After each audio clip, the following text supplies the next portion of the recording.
On slide 81, I turn to two-level DSEM for two outcomes. And that will then lead us into our DSEM analysis. Slide 82 shows a step 4 model 1, step 4 being bivariate modeling in DSEM. We can take a look at a cross-lagged analysis of positive affect as well as the tired variable. So you have the positive affect variables here and tired down here, and on the within level then you have the cross-lagged effects from one variable to the other. And the between box will then contain the random intercepts for the two variables. For the within level then we have PA regressed on PA at the previous time point as well as tired at the previous time point. So these two effects. And likewise for tired we regress that on PA and tired at the previous time point. And on between then we model the covariance between the two random effects. Later on we'll add random effects for all of these relationships. So here now we're looking at standardized within estimates. You know, there are many kinds of estimates: standardized, not standardized, within, between, and one has to pay attention to keep track of this quite carefully in this DSEM analysis. So we're working with t-interval equals 2, and the standardized within estimates are like this. So PA regressed on PA at the previous time point has an autocorrelation of about 0.4 like we saw before, a little bit lower now. PA regressed on tired at the previous time point is negative, so if you were tired you tend to not be as positive in your affect at the later time point. But it's a fairly small effect. This is a standardized again, so we can gauge or judge the size of it. It is significant. It stays away from 0 up here. It is significant. It does not cover 0. But it's fairly small. And even smaller is the effect from PA on tired. So tired regressed on PA at the previous time point is almost non-existent. And that is not significant because that interval covers 0. So having a positive affect one time point doesn't make you more tired or less tired at the next time point. So one can speculate then, is the small effect of tired at the previous time point on PA due to the fact that what's more relevant is tired at the same time point. If you're tired at the same time point, will that lower your positive affect? So question is, would you have a larger lag 0 effect? We're going to turn to that in a while. But first, let's see if we get any change in these quantities if we start adding random effects. On slide 84, we take another look at the bivariate analysis of positive affect and tiredness. And in this case, I will add all possible random effects and add covariates as well. So if you take a look at the within level box here, you see several filled circles corresponding to random effects. We have a random autocorrelation for PA, a random autocorrelation for tiredness, a random slope for tired on PA, and a random slope for PA on tiredness. In addition, we have a random residual variance for PA here in the log V metric, and a random residual variance for tiredness in the log V metric.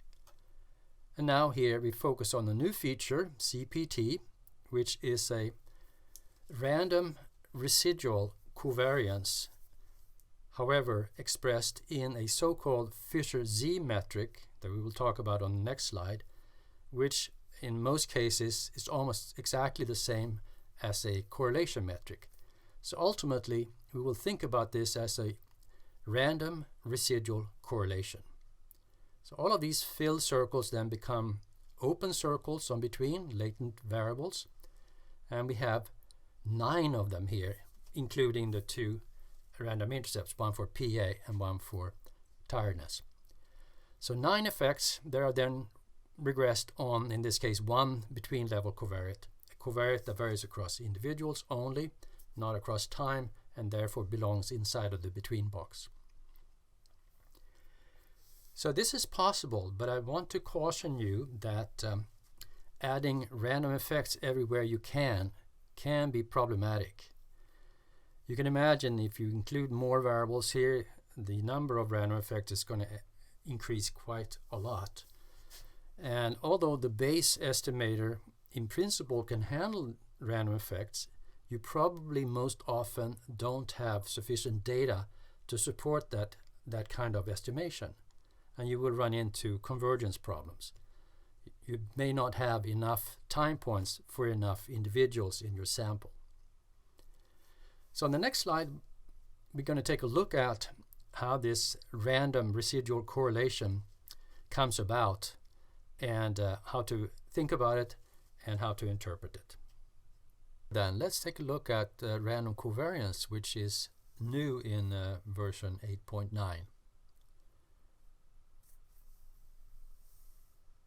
The model allows individually varying covariance, and in an earlier discussion of that, in the regular two-level analysis, you can do this not only in the DSEM context, we wrote it this way. That is, the covariance is the product of the correlation times the square root of the variances, the standard formula for correlation.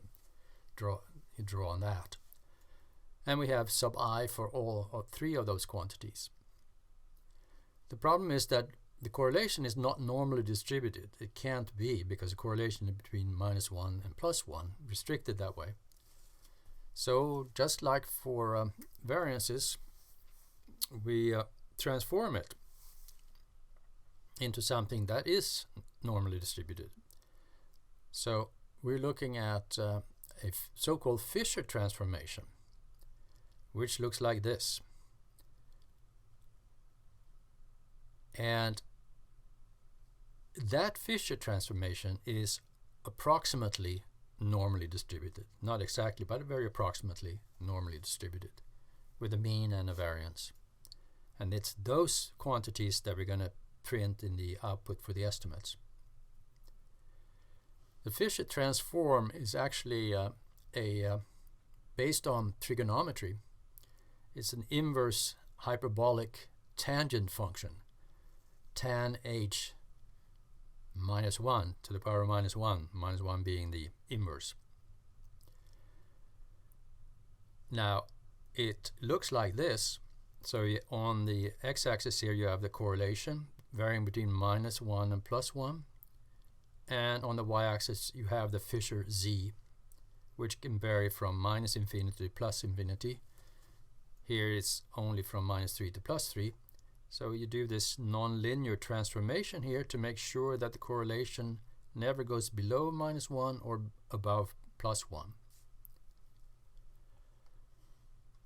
Now the reverse formula is rho equals this function of exponentials 2 times the z as argument for the exponentials. And that actually looks like bottom right. So bottom right we have Fisher z on the x-axis and the correlation on the y-axis.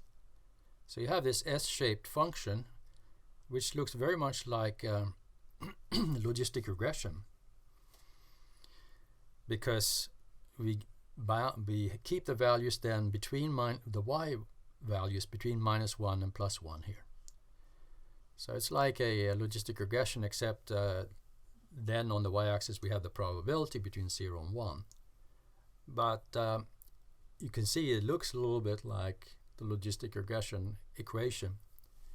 Not quite, but I wonder if Fisher was inspired by that. Well, he was perhaps more inspired by trigonometry. Now the median of the original row, and we're looking at median rather than means when we work with non-normally distributed variables. is obtained like this, plugging in the mean in the reverse formula. Instead of z, we take the mean of z. Fortunately here now, z and rho are almost identical for rho values, correlation values between -0.5 and +0.5. So very often we can think of the result for z as a result for rho. They're one and the same. And anyway, rho is not that non-normally distributed, at least not when the variances are smallish. Now this is discussed in detail in a new version of this paper from 2010, or technical report, Bayesian analysis using Mplus, technical implementation. So now there's a new version, 2023, where section 9.1 deals with random covariance. So you can learn more about it there. We're going to see it in applications. Okay, so let's take a look at step 4, model 1 with all random effects.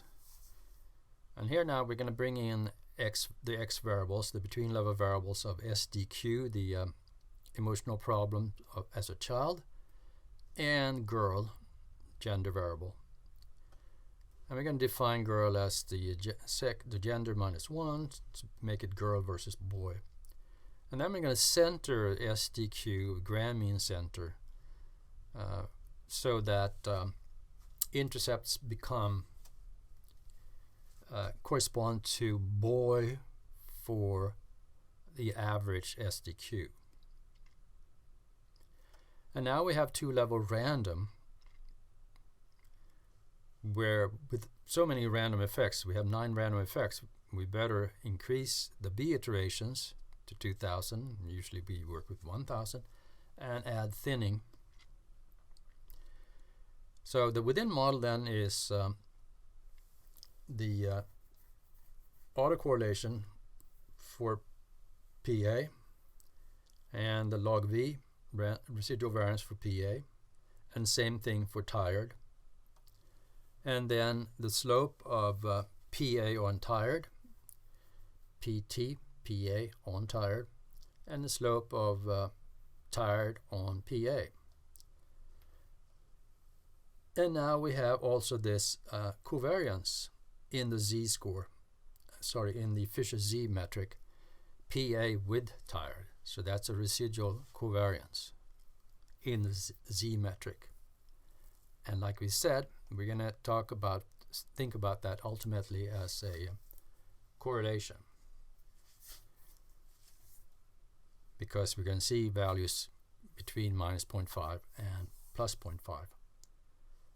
On between then you have the regression of all of these random effects, 9 of them, on the 2 between level covariates, and we let the residuals in those regressions be correlated, covariate, and we're going to label these coefficients and the variance of them, the variance of these SPTs, SPT and STP, and the mean and the variance of the log V, and the mean of the Fisher Z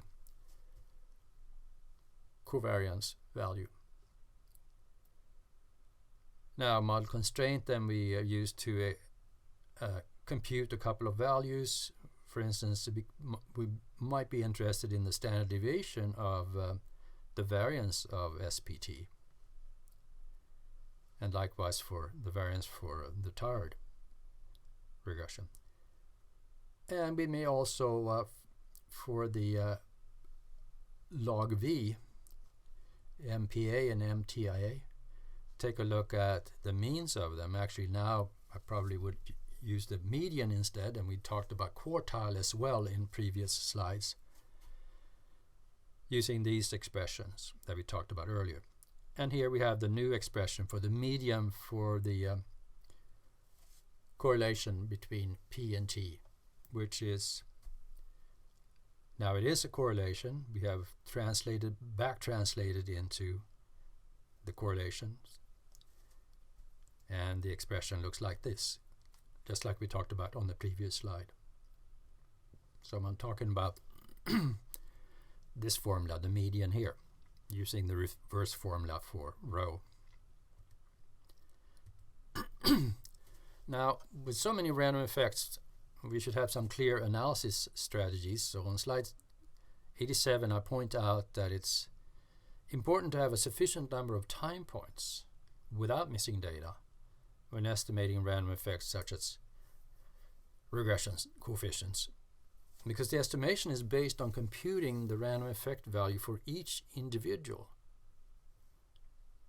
separately, for which n is the number of observed time points. So it's like a n equals 1 analysis that it's based on.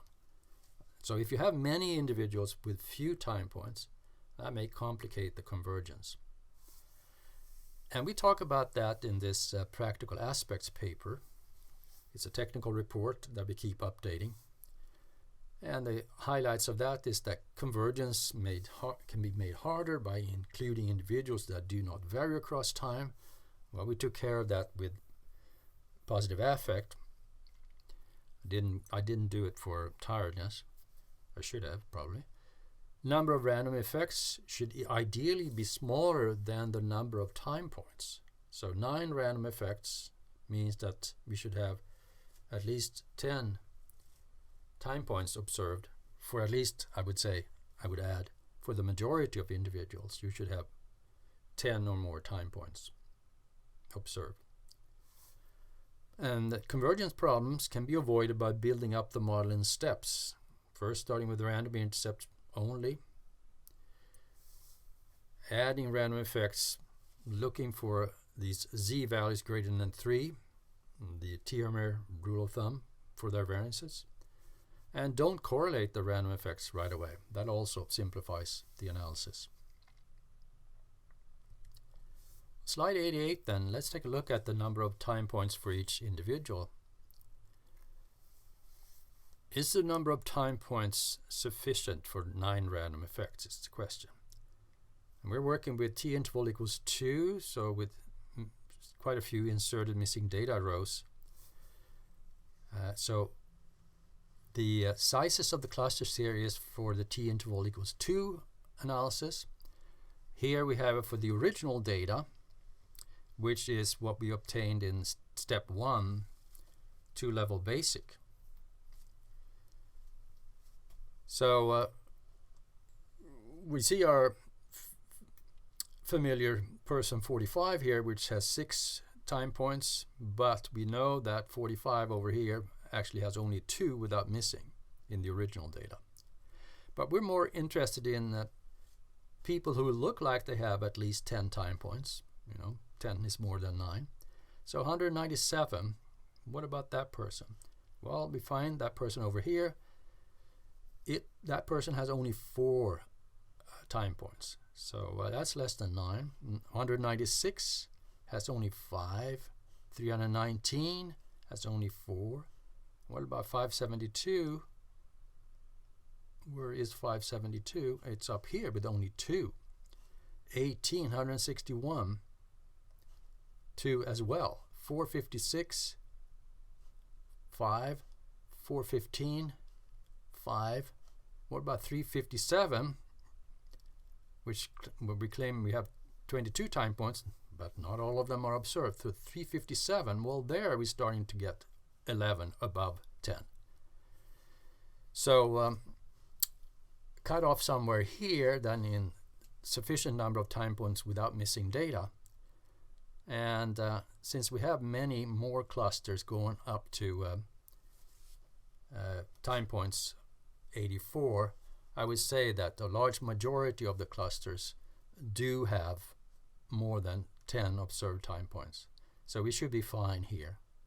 And that's what the analysis indicates too. Now another topic then, on slide 89, when you have type equals random, a lot of random effects, what about standardization? Well, we have adopted this idea presented in this Psychological Methods article, where you do the standardization for each individual at a time using the individual specific variances. So it's analogous to n=1 analysis. You compute the standardized values for each individual, and then you present the average random slope, for instance, over the individuals. So the standardization is by that individual's standard deviation for x and y in the regression. And then we present the average random slope over individuals. Now, slide 90 shows that that often then leads to a so-called non-stationarity warning that we print. It looks pretty impressive, scary. Problems occurred in several iterations in the computation of the standardized estimates for several clusters. Let's see. Let's parse that sentence. Several iterations. Well, you know, since we want the standardized estimates, but we also want their distribution, that is, we want to be able to have confidence intervals for them, credibility intervals. So therefore we have to draw this, compute this in every Mplus iteration for every base iteration. So in some of the iterations we have problems for some of the people, some clusters. This is most likely due to autoregressive coefficients greater than 1, which we know gives non-stationarity, gives negative variances, so we can't standardize. So those posterior draws are removed and the computations are built on the remaining ones. So the following clusters had such problems.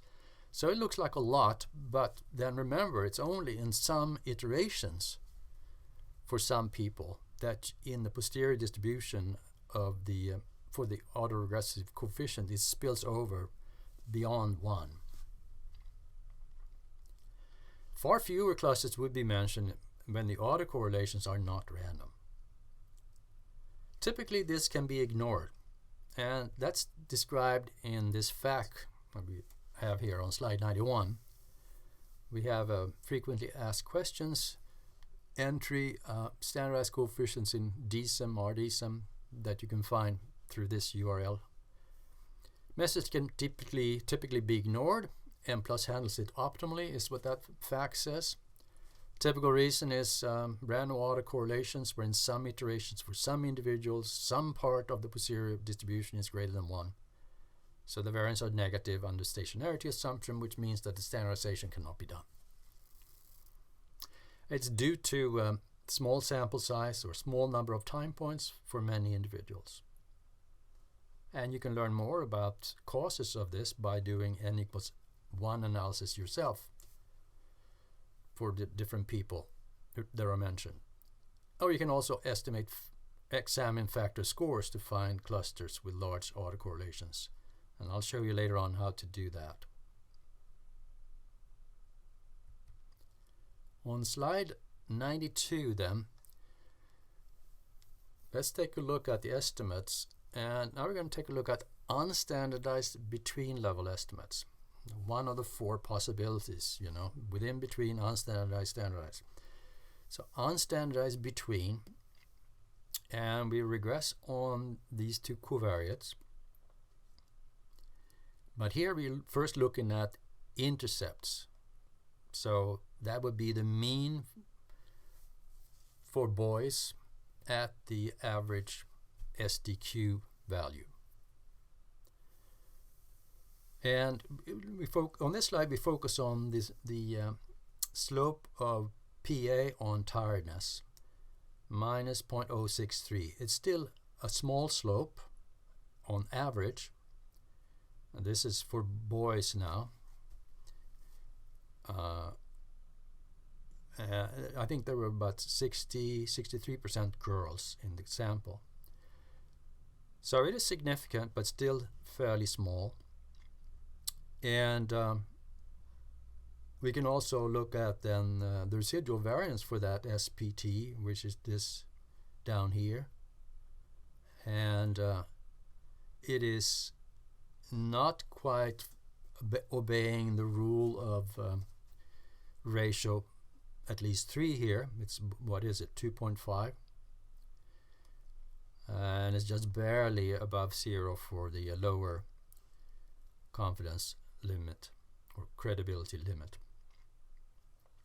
I actually then also took the square root of that number, and it gives you then, if you take, so this coefficient, it has a normal distribution, and the random coefficient has a normal distribution. So here you can see how much above the mean of 0.063 you can,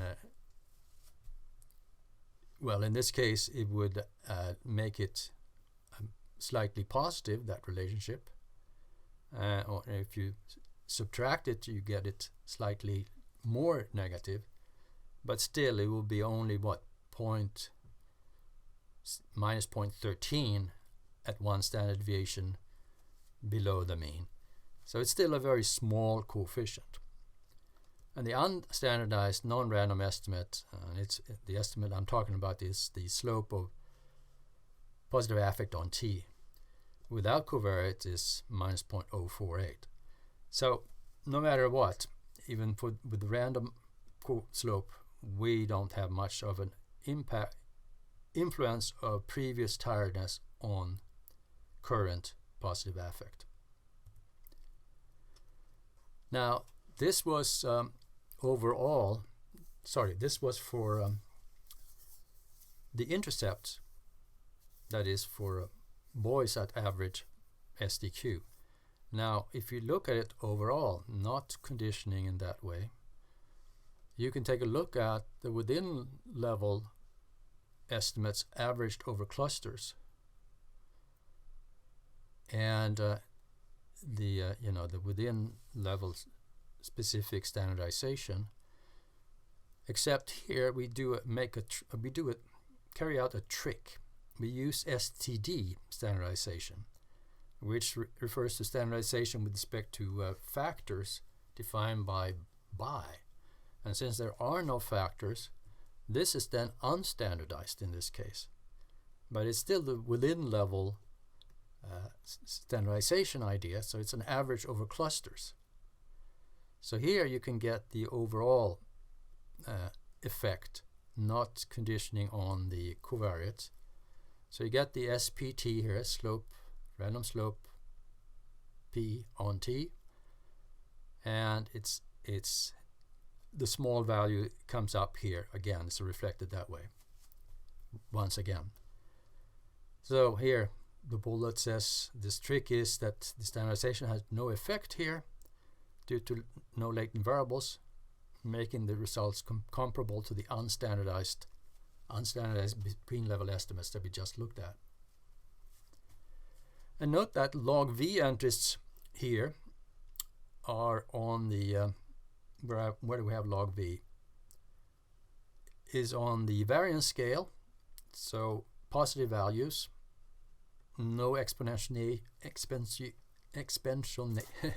You don't have to exponentiate it, is what I'm trying to say.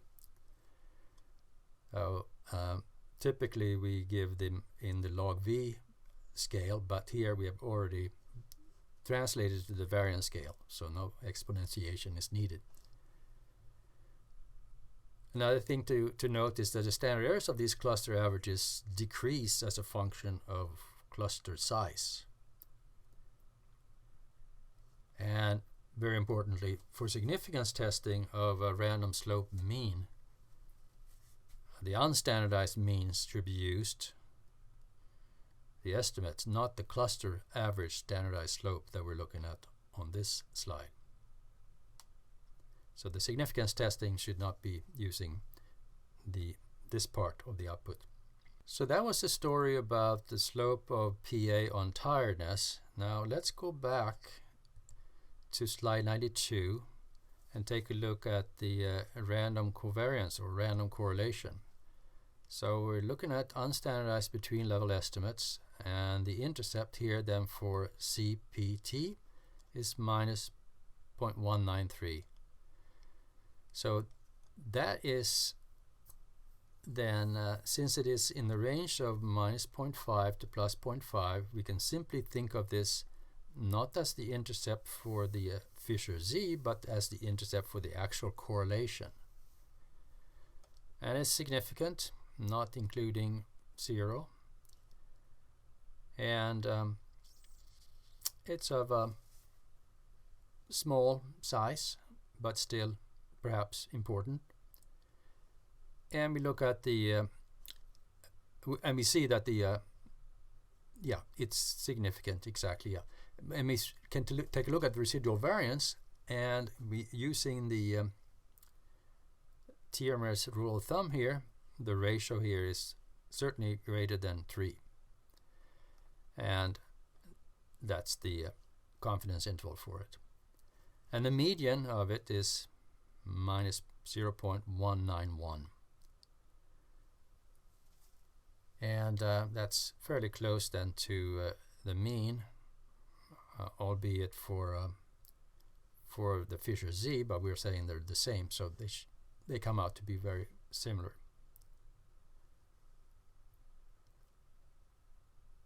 Now, on the next slide, then, CPT is minus 0.166, which is then average over clusters, so not conditioning on the covariates. And again, it's a small effect. But the question then is, do we have any interesting predictors of it to explicate this small random effect for the correlation? All right, that's a lot to take in.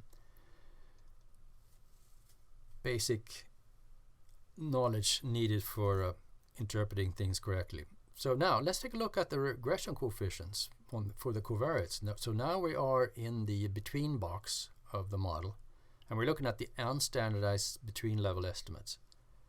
So here you have then the autocorrelation, RP, for autocorrelation for PA. No significant effects. We can actually scroll down then, and well, SPT, no significant either. Autocorrelation, we have an effect. So girls have a stronger autocorrelation for tiredness, is what this says. Significantly so. STP, no random effect, no significant effects rather. And the log V variance, residual variance for positive affect, that one is increased by the STQ increasing, the childhood emotional problems increasing. Nothing for the variance of tiredness, and in this case nothing for the correlation between positive affect and tiredness. We saw an effect of these two variables, background covariates, on one of the correlations in the regular two-level analysis, and that was for tiredness and negative affect. But negative affect is not part of the analysis here. Positive affect is diminished by increasing SDQ. We saw that earlier too. And tiredness is increased by that. All right. Now on slide 95, since we're bringing in a lot of random effects, we should also take an interest in looking at each individual's effect values. And that's a strength of this model. The random effect model means that you can look at, for instance, a cross-lagged effect for an individual based on the model. So we're talking about random effects, which we think of as factor score values. So here, to view, we have three ways to examine these values. One is to view the factor score distribution that we talked about earlier using the plot command with factors equal all 50. and using the latent variable distribution plot option in the menu. We showed an example of that. Second, you can get a summary of the factor score mean, median, variance, and percentile saved in a file together with the rest of the data, so that you could do a follow-up analysis of that. And that is obtained by the save data command using save equals f scores, factor scores. And you draw 50 of them, and here you can actually also do a thinning to get better results. And the third option is to get multiple imputations of factor scores and save all the between level information per imputation to be subsequently analyzed in a single level model, because the between level then becomes the single level, using type equals imputation in the data command. And I've been using that quite a lot, and I find it quite useful, and we'll talk more about that in a subsequent web talk on cycles modeling. So here you use a save data command using save equals f scores. Now you may want to have more draws of it, and you have a factors equal list and a file name with an asterisk that you then use for a type equals imputation data type. And this refers to plausible values, and we have a technical report on plausible values for latent variables using Mplus, and here's the URL for getting to that. Now we had number 2 here, save data command. Let's take a look at that. So on slide 96, saving factor score summaries. So here it says you use the save data command, save equals factor scores, and put them in a file. And what you have then is the original observed variables, and then you have the factor score mean for the random autocorrelation, mean and median and standardization, and a 2.5 percentile value and the 97.5 percentile value. And then you get the same thing for other random effects. So all of these factor scores. And you get the ID here at the end too. So you get the original variables plus summaries for the factor scores in this file. So let's see what we do with that. So here we said we wanted to do that to enable a follow-up analysis and a follow-up basic analysis of the saved factor score summaries. So I did that to look at a between-level scatter plot of PA's autocorrelation. You know, we want to sometimes be sure that the autocorrelations are not too high for any one person. And here I'm looking at the 97.5 percentile, that variable. If you go back, it's this volume, RP 97.5, that variable, versus the PA average. And so I have the autocorrelation 97.5 percentile here. Where is that for different people? And on the x-axis I have the average over within. And you see then that we have some quite high values.